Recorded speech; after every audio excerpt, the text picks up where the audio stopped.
can't just be replaced with fresh wood. As it aged, it would dry and crack.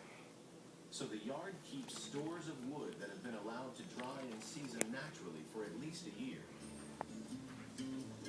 Each new part has to be an exact match, so they use a special template called a form to mark it out. These are probably the same forms they use when this gondola was built. The gondola's frame is curved and twisted. The unique design counteracts the weight of the gondolier standing at one end, preventing the boat from tipping up. But dry boards don't bend. The solution? A blowtorch and water to stop the heat of the flame scorching the wood. This combination of heat and moisture adds just enough flexibility to the wood for Lorenzo to bend it without damaging the fibers and weakening it. Once the new parts have been fitted, they can be painted any color you like, as long as it's black.